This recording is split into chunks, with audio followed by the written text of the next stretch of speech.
C'est une histoire qui prouve, de façon amusante, qu'un même début ne garantit pas la même fin. Et cette histoire en est un parfait exemple. Une lumière chaude du soir baignait la terre rouge. Une brise d'harmattan soufflait doucement à travers les manguiers. Deux sœurs jumelles se tenaient devant un petit complexe familial. Toutes deux âgées de 23 ans, belles à leur manière, mais portant des cœurs qui désiraient des choses très différentes. Même si elles étaient jumelles, leur personnalité était comme le jour et la nuit. Ella, audacieuse, confiante, voulant toujours plus. Sa peau claire était lumineuse, elle portait une robe orange ajustée, des boucles d'oreilles en or, des ongles faits, le menton levé comme si la vie lui devait quelque chose. Emma, calme, douce, le genre de personne qui remarque les petites choses. Elle portait une simple robe bleue, pas de maquillage, des pantoufles saupoudrées de sable rouge. Elle vivait dans la même maison, mais voyait le monde différemment. Ella disait des choses comme « Je ne suis pas venue dans cette vie pour souffrir. J'épouserai un homme riche et je vivrai dans le confort. » Tandis qu'Emma répondait avec un doux sourire « L'argent, c'est bien, Ella, mais la tranquillité d'esprit est plus douce. » Ella levait toujours les yeux au ciel à cette remarque. Pour elle, l'amour était une nourriture qui ne pouvait pas remplir l'estomac. Elle voulait le luxe, la classe, le genre de vie qui fait murmurer les voisins. Emma, d'un autre côté, voulait juste un foyer où le rire durait plus longtemps que les larmes. Elle voulait un homme qui lui tienne la main, pas la gorge. Et leur mère voyait la différence. Elle secouait parfois la tête en regardant Ella et disait « Ma fille, le mariage n'est pas un compte en banque. Celui que tu épouses peut soit te construire, soit te briser. » Mais Ella ne prenait pas ces mots au sérieux. Elle croyait que l'amour était quelque chose dont les gens se contentaient lorsqu'ils n'avaient ni beauté ni opportunité. Emma a toujours senti que sa jumelle courait après une ombre, mais elle ne la jugeait jamais. Elles ont grandi dans une caserne de police où tout le monde partageait tout. La même corde à linge, le même bruit, les mêmes difficultés. Mais la façon dont elles interprétaient cette difficulté était différente. Ella détestait ça. Chaque jour, elle regardait des magazines avec des célébrités et des mariages de haute classe. Elle rêvait de champagne, de sol en marbre, de chauffeurs lui ouvrant les portes. Emma trouvait de la joie dans les choses simples. Rire avec les voisins, cuisiner avec leur mère, marcher jusqu'à l'église, s'asseoir sous un manguier et parler de la vie. Ella voulait l'admiration. Emma voulait la connexion. Et la vie, comme elle le fait toujours, commençait à les préparer pour deux voyages différents. Parce que bientôt, deux hommes entreraient dans leur vie. L'un portant l'amour, l'autre portant l'argent. Et c'est là que tout a commencé à changer. Le soleil était doux, pas trop chaud. L'air sentait le maïs rôti de la rue, et on pouvait entendre des enfants rire quelque part à proximité. Emma, vêtue d'une simple robe lilas, ses cheveux tressés en nattes soignées, marchait vers le forage communautaire pour puiser de l'eau. Alors qu'elle équilibrait son bidon jaune, Michael s'approcha. Michael, 26 ans, grand, à la peau foncée, portant une chemise de travail tachée d'huile, un pantalon poussiéreux de l'atelier. Ses mains étaient rudes, les mains d'un homme qui construit quelque chose à partir de rien. Il n'avait pas de voiture. Il n'avait pas de richesse.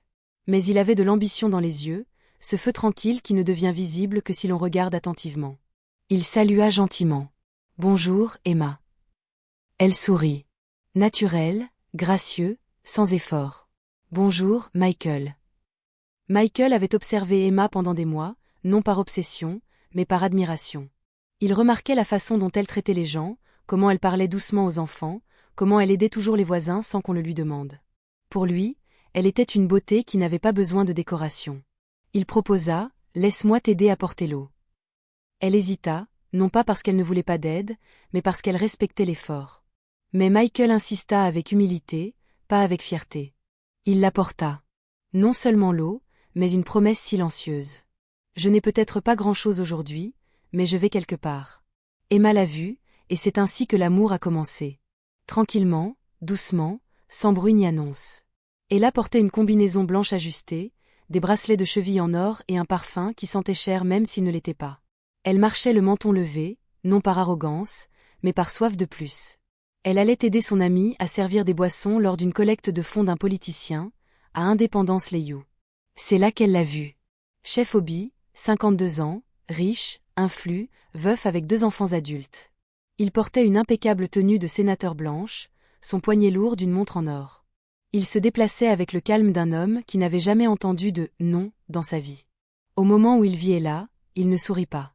Il se contenta de fixer, d'évaluer, de calculer, de s'approprier la pièce. Quand leurs yeux se rencontrèrent, Ella ressentit quelque chose qu'elle n'avait jamais ressenti auparavant. Sécurité, statut, entrer dans un monde plus vaste. Chef Obi parla lentement, comme si chaque mot était intentionnel. « Comment t'appelles-tu, ma belle ?» Ella répondit, calme, confiante, comme si elle avait attendu ce moment précis. « Je m'appelle Ella, monsieur. » Il hocha la tête une fois, approuvant, revendiquant. « J'aimerais te connaître mieux. » Pas l'amour, pas la gentillesse, pas l'affection, la possession. Mais Ella ne le voyait pas. Elle était impressionnée par sa richesse et son influence.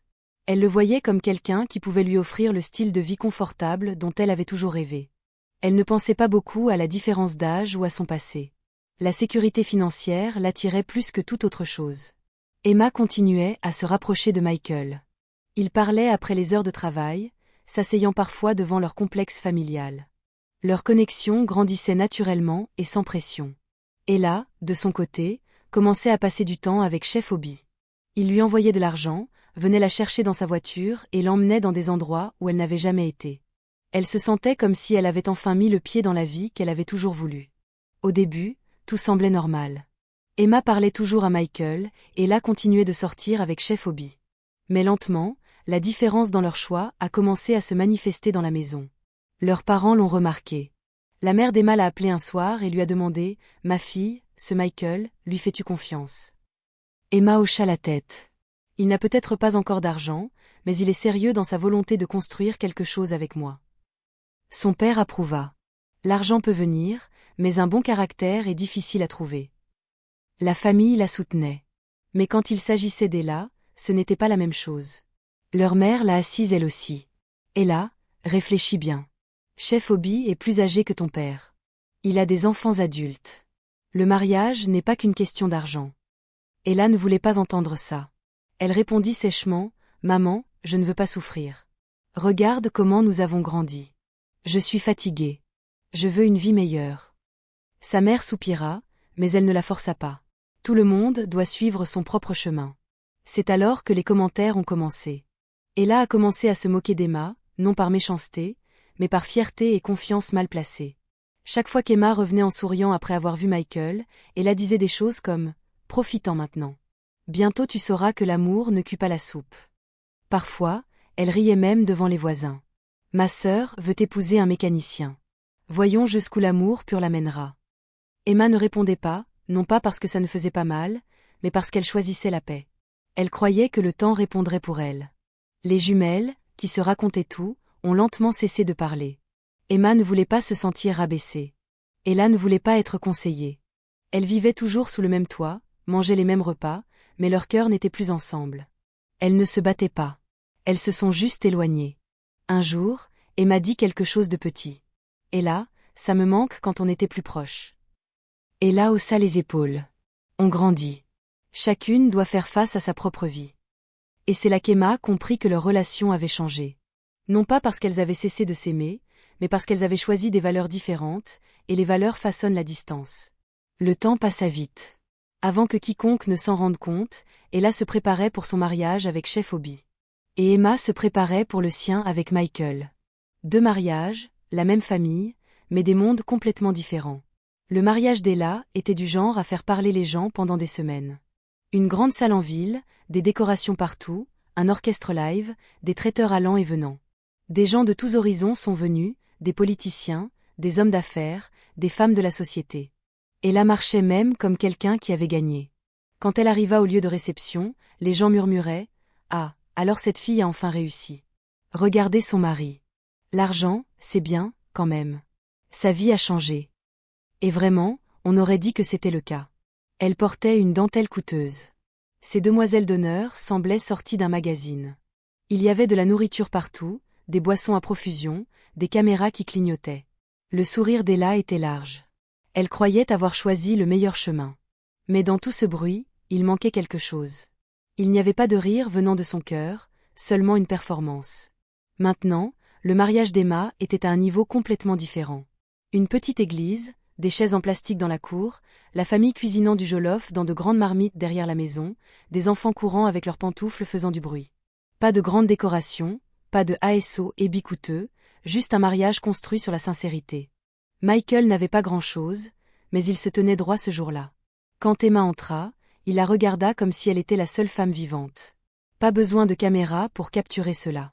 Les gens présents étaient peu nombreux, mais ils étaient heureux. Ils applaudissaient, ils priaient, ils riaient, ils dansaient. Emma ne portait pas de luxe. Mais elle rayonnait de paix. Bien sûr, les gens comparaient. Certains voisins disaient, Ella est la plus sage. Elle connaît la vie. Emma veut juste souffrir avec ce mécanicien. L'amour est bon, mais l'amour sans argent mettra tes yeux à l'épreuve. D'autres défendaient Emma tranquillement. La paix vaut mieux que la richesse qui n'apporte pas de repos. Mais les gens parleront toujours.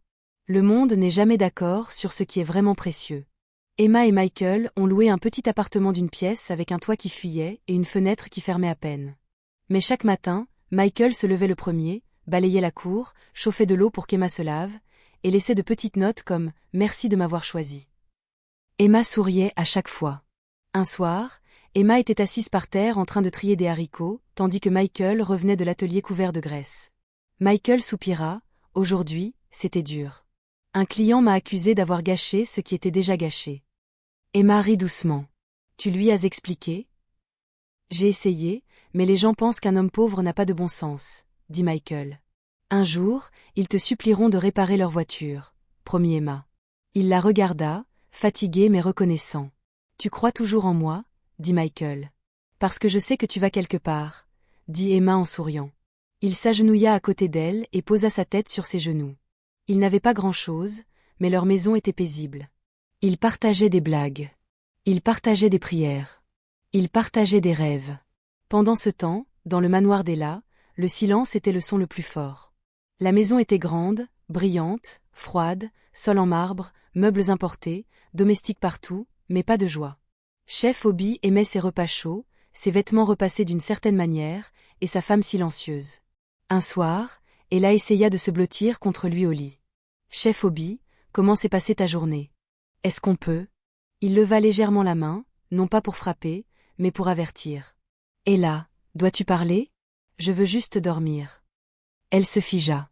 Elle se tourna sur le côté. Elle ravala ses larmes. La maison de Michael et Emma était petite. Il y avait des rires à l'intérieur. Parfois, il n'y avait pas de viande dans la soupe. Parfois, pas de lumière pendant 2 nuits d'affilée. Mais ils affrontaient les choses ensemble. Ils dormaient non pas avec l'abondance, mais avec la paix. L'histoire d'Ella était différente. Chef Obi aimait le contrôle. Il surveillait tout. Un matin, Ella portait une robe courte pour aller rendre visite à leurs parents. « Chef Obi, où vas-tu habiller comme ça ? » « Ella, juste pour voir mes parents. »« Chef Obi, va te changer. Tu es ma femme, pas une fille dans la rue. » Elle retourna dans la chambre tranquillement point une nuit, Ella essaya de parler pendant qu'ils étaient au lit. « Chef Obi, je pensais qu'on pourrait peut-être voyager le mois prochain. »« Chef Obi, dois-tu parler quand je suis fatiguée ? S'il te plaît, laisse-moi me reposer. » Il se retourna. Elle fit face au plafond, éveillée pendant des heures. Le silence était assourdissant. Pendant ce temps, dans la maison d'Emma, par une nuit pluvieuse, une petite fuite du toit gouttait dans un seau. Emma et Michael étaient assis proches sous une couverture. Emma dit, « Un jour, nous aurons une maison plus grande. » Michael répondit, « Oui, et tu choisiras les rideaux. » Ils rirent tous les deux. Ce n'était pas parfait, mais c'était chaleureux. La première année a appris quelque chose aux deux sœurs. L'amour fait grandir un foyer. L'argent ne fait que l'aménager. Ella réalisa bientôt que son mariage venait avec des conditions qu'elle n'avait pas vues au début. Elle voulait une vie confortable. Elle a obtenu une vie contrôlée. Elle ne pouvait aller nulle part sans sa permission, peu importe où. Il regardait occasionnellement son téléphone lorsqu'il était provoqué. Le mariage avec lui n'était pas comme elle s'y attendait. Michael décida qu'il voulait plus de la vie. Un soir après le dîner, il s'assit avec Emma. « Je veux commencer l'école du soir. Je veux en apprendre davantage sur l'ingénierie automobile. Je veux me perfectionner. » Emma le regarda, surprise mais heureuse. « Je suis avec toi. Tout ce dont tu as besoin. » Ainsi, chaque soir après une journée complète à l'atelier, Michael se lavait rapidement, changeait de vêtements et marchait jusqu'à l'école communautaire. Emma lui préparait de petites collations dans un sac en nylon. Parfois, il revenait fatigué et voulait dormir immédiatement. Mais Emma disait, « Dis-moi juste une chose que tu as apprise aujourd'hui. » Il parlait et elle écoutait avec toute son attention, même si elle ne comprenait pas la moitié des termes techniques. Leur maison était simple, mais pleine de petites joies. Emma est tombée enceinte quelques mois plus tard. Quand son heure est arrivée, Michael était à ses côtés au centre de santé, lui tenant la main. Bientôt, leur petite fille est née. Ils l'ont nommée Espérance. Michael portait Espérance comme un trésor. Il lui parlait même quand elle ne pouvait pas comprendre. Les voisins le taquinaient. Regarde comme tu la portes comme un œuf. Michael souriait. C'est mon œuf. Leur joie était simple et complète. Ella est venue rendre visite un après-midi. Elle a regardé Emma allaiter pendant que Michael lavait les vêtements de bébé dehors. Ella, tu as l'air heureuse. Je le suis, Emma. Ella força un sourire. Obi a dit qu'on n'aurait pas d'autre enfant. Il a dit qu'un seul suffisait. Il ne veut aucun changement dans ses plans. Emma ne dit rien immédiatement. Elle demanda juste doucement, et qu'est-ce que tu en penses? Les yeux d'Ella se baissèrent. Je ne sais pas. C'est l'homme, donc sa décision est finale. Elle prit son sac et partit peu après. Sur le chemin du retour, à l'arrière de sa voiture avec chauffeur, elle regarda par la fenêtre et ne parla pas. Elle avait de l'or, des voitures et un manoir. Mais elle voulait ce qu'Emma avait, la liberté de parler, un mari qui écoutait, une maison avec des rires. Pour la première fois, elle regretta son choix. Et le regret ne disparut pas. Il ne fit que grandir. C'est arrivé lors de la fête d'anniversaire de leur mère. Le complexe était rempli de monde, d'oncles, de tantes, de voisins, de familles, d'amis. La musique jouait doucement. La nourriture était servie. Les enfants couraient partout. Ella et Chef Obi arrivèrent avec style, comme d'habitude. Le chauffeur ouvrit la porte et Ella sortit dans une belle robe de dentelle. Tout le monde l'admirait. Emma et Michael aidaient déjà à servir la nourriture et à disposer les chaises. Pendant un moment, tout sembla bien jusqu'à ce qu'Ella essaie de se joindre à une conversation à la table principale.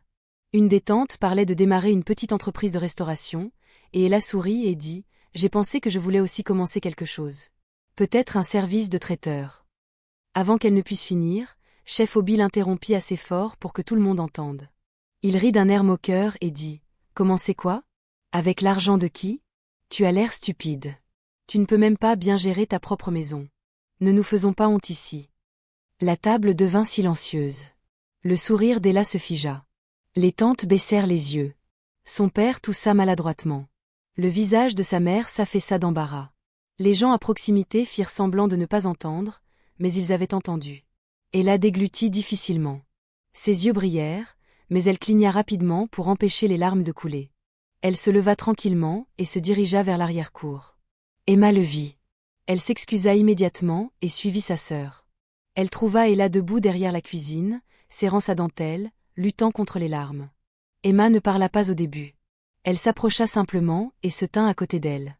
La voix d'Ella se brisa. « Emma, il me parle comme si je n'étais rien. » Emma posa lentement sa main sur l'épaule d'Ella. « Je sais.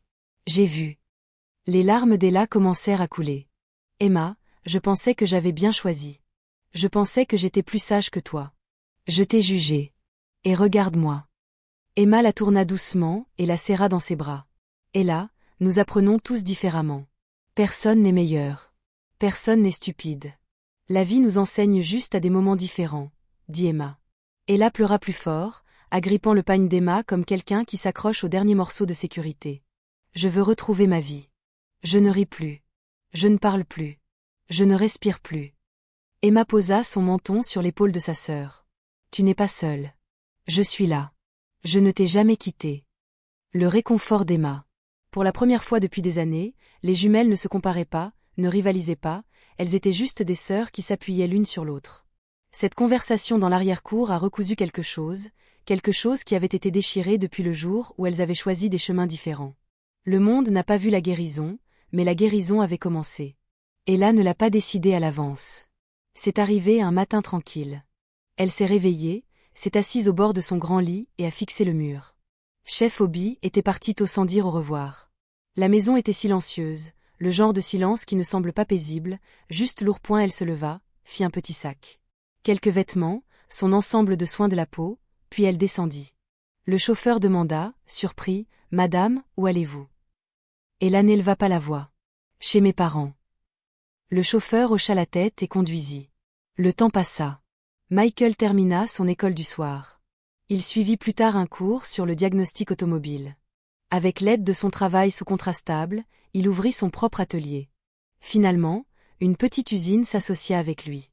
Il devint connu comme l'un des meilleurs ingénieurs de la région. Il construisit une maison confortable pour eux. Emma ouvrit un grand supermarché. Ils n'étaient pas riches d'une manière tapax en grave-l'œil, mais ils étaient à l'aise, respectés et satisfaits. Espérance grandit, en bonne santé et joyeuse, courant toujours dans la cour. Ella se choisit elle-même. Elle emménagea dans un appartement modeste près d'Emma. Elle commença un service de traiteur tranquillement, étape par étape. Au début, elle vendait des plateaux repas au bureau. Ensuite, les commandes d'événements commencèrent à arriver. Elle devint connue pour être fiable et soignée. Elle se tenait sur ses propres pieds, quelque chose qu'elle n'avait jamais imaginé faire. Elle commença à sourire à nouveau, un vrai sourire cette fois. Un soir, de nombreuses années plus tard, les deux sœurs étaient assises sous le vieux palmier de la maison de leurs parents. Le complexe était calme. Le soleil se couchait. Espérance, maintenant plus âgée, jouait non loin. Ella posa sa tête sur l'épaule d'Emma. « Emma » appela Ella. « Oui » répondit Emma. « La vie m'a appris de façon difficile. » Emma sourit doucement. « La vie enseigne différemment, mais nous apprenons. » Ella soupira. « Tu te souviens quand je disais que tu allais souffrir ?» « Je me souviens, » dit Emma. « Je pensais que les mariages bruyants signifiaient des mariages heureux. Je pensais que l'argent signifiait la paix, » dit Ella.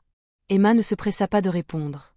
Elle regarda le ciel, puis parla lentement. « L'amour n'est pas à quel point la vie a l'air bruyante, c'est à quel point elle est chaleureuse. » Ella ferma les yeux. « Oui, je sais maintenant. » Elles restèrent silencieuses un moment. Pas de compétition, pas de comparaison, juste de la compréhension. Deux vies qui avaient pris des chemins différents, mais qui, d'une manière ou d'une autre, avaient retrouvé le même endroit, côte à côte. La morale de l'histoire est que l'amour peut survivre sans argent, mais l'argent ne peut pas survivre sans amour.